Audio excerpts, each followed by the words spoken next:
Welcome, everybody. I'm so excited you're here with me today. This is another session of my Women's Empowerment Series, and I am thrilled to have Jeni on camera with me today. Hey, Jeni, how are you? Thank you I'm for great. coming. I'm great, Cindy. How are you? I am fantastic. I'm so happy to talk with you.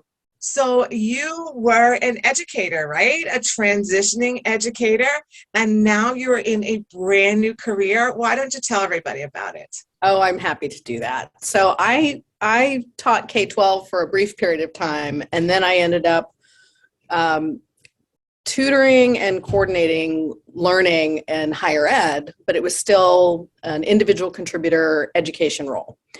And shortly before I met you, I had been in my position for 12 years, and I decided that it was time for a change. So I left my role not knowing where I was headed next. And I kind of floundered around for a few months and then found you, started working with you, and kind of throughout that time you and I were together, I honed in on this role that I'm in now. And it's so funny to have these words come out of my mouth because I heard so many other people say it, but I got the job I wanted. I wanted a leadership role. I wanted more responsibility. I wanted more challenge and change. And I got it. So Yay! I'm a director of a small group of student affairs professionals in medical school. That is fantastic. That is fantastic. Thank you. What was some of the feelings that you were going through as you were going through this transitioning process from, being in the K-12 arena to coming out? Well, going from K-12 into higher ed and then leaving, not knowing what was next, I felt what most people feel. I felt like I didn't have any identity outside of work. I felt like I had to start all over again, like I had to recreate everything rather than build on what I already had. I felt very overwhelmed by the job search process and how to present myself as somebody who wanted a leadership role. And I also felt like I really wasn't sure for a while if I wanted to stay in education, in any way, or move away from that. So I really had to process through where did I want to be, and then how was I going to get there. So how did that all happen? How did all that processing happen to get you to this great role? Well, I would say before you and I met, I just spent a lot of time. I worked with a life coach briefly, so I spent some time processing how I felt about working in education and how it's changed. And I am very mission driven. So when I would look at job postings in, for-profit companies, I just wouldn't feel the juice. I just didn't feel like that was where I was supposed to be. And then once you and I started working together, I think knowing that I had to show up, it's kind of weird to say, felt like I had to show up for you in some way, so it was like Accountability, homework, right? Accountability coach. Exactly. And so when you and I would talk about what kind of jobs I wanted to apply for, I just, and people would ask me, well, would you be willing to do X? And I would think, no, I'm not. I'm ready to move into a leadership role. Higher ed, I'm flexible on what that looks like, but it just came down to this is what I have been preparing for. Yeah, I remember in our sessions, they were incredibly strategic and very much like, no, I'm moving on purpose. I'm not just taking any role. No, those don't interest me, right? And we did mostly nonprofits, and It was really in the direction that the next chapter was going to be something that you really wanted, not something that you were settling for. Yes. And when I got my offer, I was just so ready to go. I was like, I can start tomorrow. And they were like, that's not how it works. But I just felt very pulled to this particular team. And like everything I've done before as an employee, and I've had some management experience, but all of those things contribute to how I come to work now. Right. Right. So what is it like now? What is life like now as opposed to the way it was before? So before, I really, I was an individual contributor. I had a couple of part-time folks that I managed and mentored. Um, and I was doing a lot of advocating for students, but I was always pointing up to my leadership team, telling them what I thought should happen. And so now I'm really sitting in the seat where people come and tell me what they think should happen. And so it's very interesting to be on the other side of that desk. Um, we are a small team. We have a lot to do to improve our processes. And so that was really one of the planks I kind of ran on when I was applying, that I'm somebody who can help move process, but also recognizing that no one person can do anything by themselves really anywhere, but in an office, you really do have to be wary of somebody who says, I can do it all, So, sometimes I'm meeting with an employee who needs to talk, just needs to vent. Sometimes I'm talking to a student. Sometimes I'm talking to a dean. But I'm gathering all of these data points and processing that in my first 5-6 weeks, still kind of thinking about what do our top priorities need to be, rather than just come in swinging a bat saying, all right, this is what we're going to do. And we focused a lot on that, right? For all the multiple interviews for this position, about talking about how you could come in, change management, improve processes, make systematic changes of things, and how you could very well communicate with all those different levels of individuals. Yes, and I think that's generally a strength that many teachers have. So I definitely feel like my education to train to be a K-12 teacher was a layer in that. And then the next layer of working in a different educational environment, you start to see where processes over time just sort of get mired down, and this is the way we've always done it. Oh, yes. The worst words anyone could ever hear. This is the way we've always done it. Yeah. Yeah. So I can use some of my new person energy to kind of question that a little bit.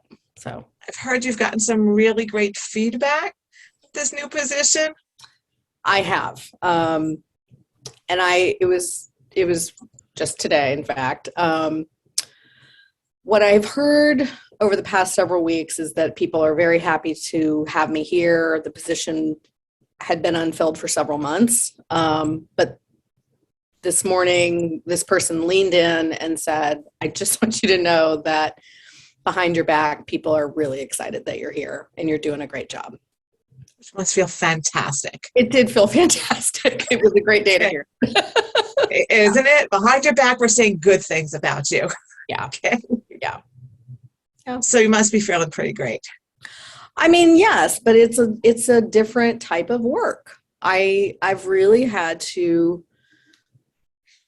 be humble about what I thought I knew about staying organized, and asking for help. And there's another person on my team, in fact, who was only hired a few weeks before me. And so we spend time kind of debriefing, and our metaphor over and over again is another piece of the puzzle is in place. And so about every day and a half, I'm like, oh, there's a puzzle piece. And so I have been given feedback that told me, it's going to take you over a year to really understand this role.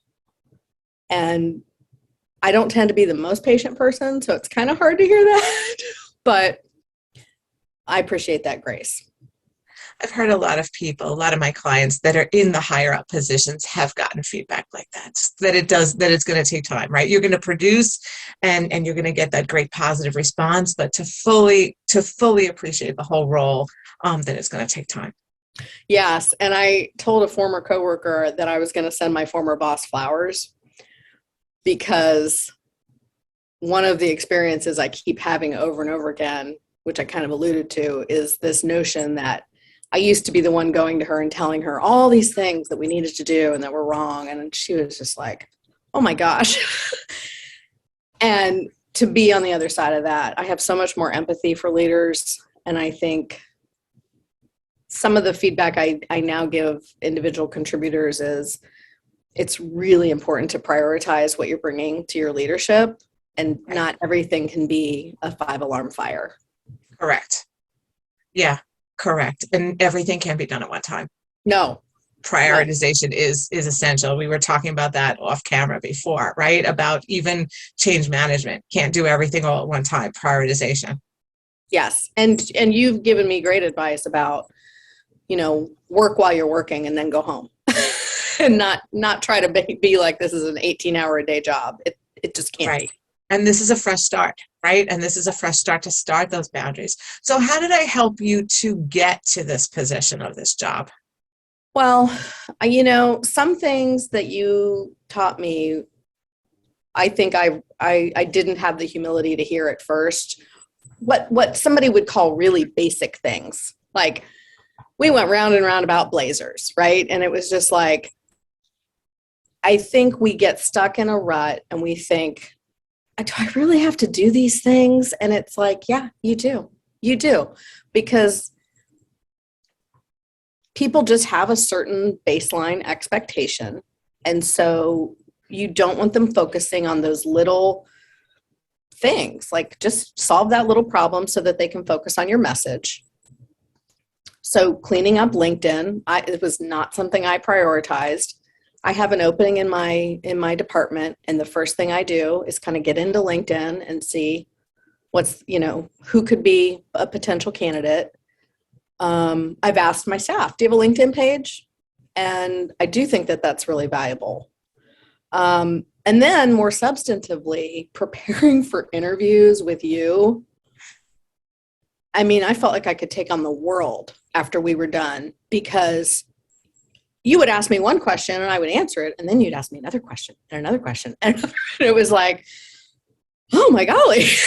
And wow, thank you. Yeah, no, seriously. No, for everything, and the humility and being able to hear things that you don't want to hear, which is a part of this, right? The hand holding and the kicking in the butt, and some of it's that what you don't want to hear. And I appreciate and respect you for being able to hear it. Well, thank you. I mean, that's why I hired you, to be honest with you. That's well, exactly. Thank you. When I found out that you existed, at first I was like, is that a real person? Can I really do this? And yes. So I'm really grateful. I hear your voice in my head on a regular basis still.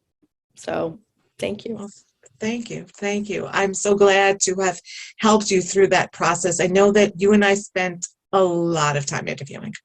Yes. In fact, so much time that by the time I had the actual interview, it was smooth sailing both times. I had 2 for this, and it was smooth as could be. Yeah. Yeah, because there was nothing was unturned, right? We went through what could they possibly ask you?